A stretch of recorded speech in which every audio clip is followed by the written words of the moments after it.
আসসালামু আলাইকুম রহমতুল্লাহি ওবরাকাতু। আশা করি সবাই ভালো আছেন। আজকে যারা ইতালিতে ওয়ার্ক পারমিট ভিসায় বা স্টুডেন্ট ভিসায় কিংবা ফ্যামিলি ভিসায় সহ অন্যান্য ক্যাটাগরিতে ভিসা আবেদন করেছিলেন এবং অনেক দীর্ঘ সময় ধরে ফাইলগুলো এম্বাসিতে জমা এবং আপনারা বিগত কয়েকদিন আগেও একটি মানববন্ধন করেছিলেন এবং আরেকটি মানববন্ধনের পরিকল্পনা চলতেছে। তার পরিপ্রেক্ষিতে বাংলাদেশে অবস্থিত ইতালির এম্বাসি আজকে একটি পেজ রিলিজ দিয়েছে যে তারা যে পেজ রিলিজটা উল্লেখ করেছে সেই পেজ রিলিজের লিঙ্কটি বা নিউজ লিঙ্কটি আপনারা পাবেন শুধুমাত্র বাংলাদেশ ইতালিয়ান এম্বাসি ঢাকার ওয়েবসাইটে।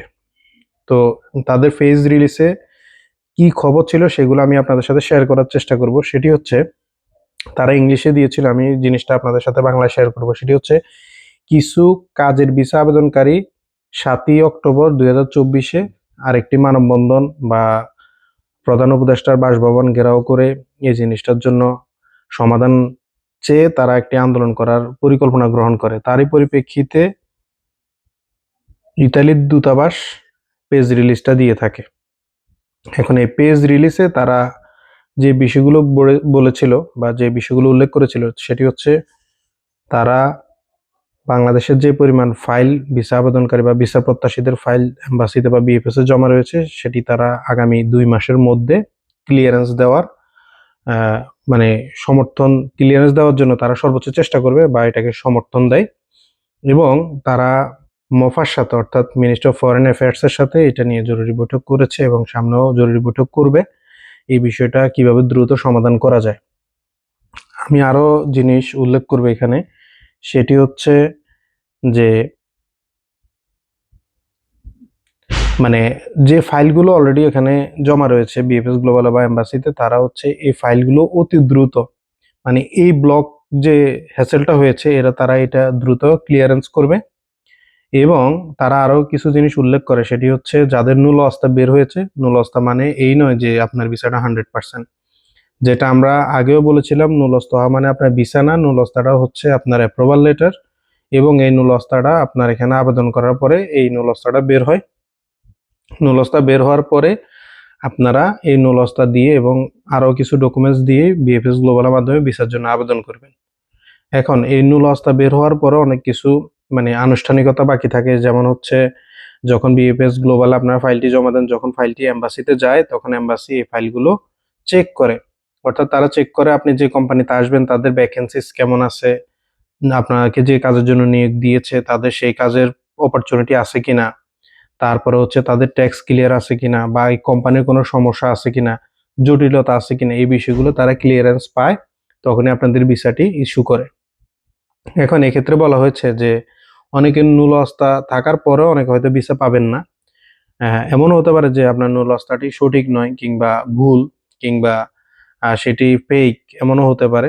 আবার এমনও হতে পারে যে আপনার নুল অবস্থা বের হওয়ার পরে আপনি যে কোম্পানি থেকে নুল অবস্থাটা পেয়েছেন সেই কোম্পানিতে এখানকার যে প্রেফেক্টুরা রয়েছে তারা কিছু ডকুমেন্টস রিকোয়ার্ড করতে পারে, যেটা বিগত কয়েকদিন ধরে বা কয়েক সপ্তাহ ধরে আমরা দেখেছি যে তারা আবার নতুন করে ওই কোম্পানিকে বলে যে তোমাদের এই ডকুমেন্টস গুলো আমাদের পোর্টালে আপলোড করো, তারপরে সেগুলো আবার ইনভেস্টিগেশন হয়, তখন সঠিকভাবে হলে তারা নুলস্তাটা আবার রিইস্যু করে।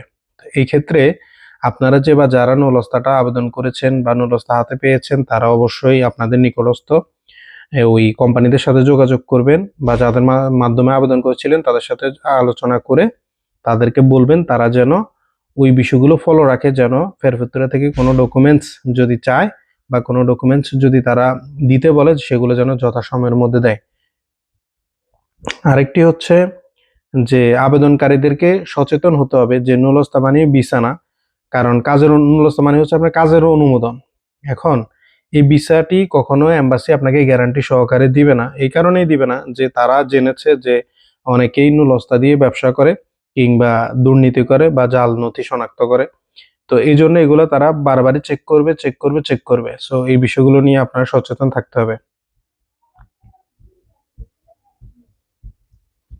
এই দূতাবাস আরো উল্লেখ করেন যে তাদের যে ভিসা আবেদন রয়েছে তাদের মধ্যে গুরুত্বপূর্ণ অনেকে রয়েছে, যেমন যারা পড়াশোনার জন্য যাবে, স্টাডি ভিসার জন্য আসবে, তাদেরও কিন্তু লেট হচ্ছে। মানে প্রাসঙ্গিকভাবে একটা এম্বাসিতেই অনেকগুলো আবেদন জমা পড়ে, অনেকগুলো category, study, family, work permit, কৃষি, স্পন্সর, যাই বলেন না কেন সবগুলো জমা পড়ে, তার কারণে এগুলো বিলম্ব হচ্ছে। তো তারা বলছে যে ধৈর্য ধরার জন্য, এবং তারা আগামী 2 মাসের মধ্যে এই বিষয়গুলো সমস্যা সমাধান করে সেটি অতি দ্রুত সমাধান। তো আমি আপনাদেরকে অনুরোধ করব, আপনারা যারা ভিসা আবেদন করেছেন তারা এই বিষয়গুলো ফলো রাখবেন, এবং যে সমস্যাগুলো হতে পারে সেগুলো আমি অলরেডি আপনাদেরকে বলেছি, যে কোম্পানির কাছে হয়তো মেসেজ যাইতে পারে বা মেইল যাইতে পারে, যেন তারা রিকোয়ার্ড ডকুমেন্টসগুলো সঠিকভাবে আপলোড দেয়।